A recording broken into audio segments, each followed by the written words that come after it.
Presentasi saya terbagi atas 5 tahapan. Pertama, pengertian dan tampak dari pondasi sumuran. Kedua, keunggulan dan kelemahan dari pondasi sumuran. Ketiga, metode pelaksanaan. Keempat, persyaratan. Kelima, contoh perhitungan. Pada bagian pertama, yaitu pengertian, pondasi sumuran dikenal juga dengan nama pondasi Cyclop, terutama karena bentuknya. Sesuai namanya, pondasi yang dibentuk oleh pipa-pipa beton ini, jenis pondasi ini memiliki bentuk melingkar seperti sumur. Sumur-sumur ini berdiri vertikal dan dapat dibuat dari cincin-cincin atau buis beton yang dikenal dalam perdagangan sebagai pipa beton untuk bangunan atau gorong-gorong yang disusun vertikal satu demi satu hingga mencapai kedalaman tertentu dan di dalam pipa lalu diisi dengan pasir atau beton Cyclop. Ini adalah salah satu jenis pondasi dalam yang menjadi peralihan antara pondasi dangkal serta pondasi tiang. Selanjutnya, tampak pondasi: A. Lingkaran tunggal, B. Segi empat, C. Lingkaran ganda, D. Heksagonal ganda, oktagonal ganda, sumuran ganda, E. Bentuk D ganda. Keunggulan dari pondasi sumuran: yang pertama, biaya pembuatannya relatif murah. Kedua, memiliki daya dukung lebih besar. Ketiga, dimensinya dibuat bervariasi. Keempat, pembuatannya tak perlu alat berat. Kelima, tidak menyebabkan getaran keras. Kelemahan dari pondasi sumuran: pertama, jalannya pekerjaan pembuatan pondasi sumuran sangat tergantung pada kondisi cuaca. Kedua, pelaksanaannya berisiko tinggi menyebabkan longsor. Ketiga, durasi waktu pembuatan pondasi sumuran memakan waktu yang cukup lama. Keempat, pemakaian material pengisinya sangat boros. Kelima, pondasi sumuran tidak bisa diterapkan di tanah yang labil. Selanjutnya, metode pelaksanaan.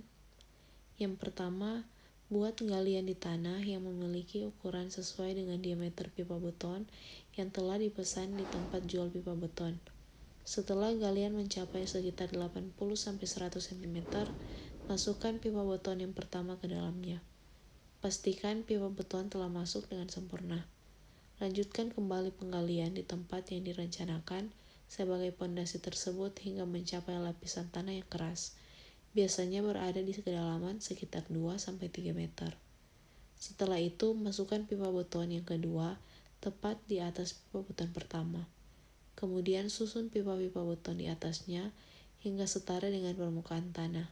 Agar susunan pipa beton terangkai dengan kuat, tambal celah-celahnya menggunakan adukan semen dan pasir. Selanjutnya, buat adukan pengisi pondasi sumuran yang terdiri dari semen, pasir, kerikil, dan air. Campur secara merata sebelum digunakan. Masukkan batu kali ke dalam sumuran terlebih dahulu hingga mencapai ketinggian 50 cm. Lalu tuangkan adukan beton di atasnya. Masukkan lagi batu kali hingga ketinggian 50 cm dan tuangkan lagi adukan beton di atasnya. Lakukan ini secara terus-menerus hingga seluruh volume sumuran terisi penuh dengan batu kali dan adukan beton. Untuk persyaratan, daya dukung pondasi harus lebih besar daripada beban yang dipikul oleh pondasi tersebut. Penurunan yang terjadi harus sesuai dengan batas yang diizinkan atau toleransi, yaitu 2,54 cm. Pondasi sumuran adalah pondasi yang khusus. Dalam praktiknya terdapat beberapa kondisi yang dapat dijadikan alasan untuk penggunaannya. Di antaranya adalah sebagai berikut.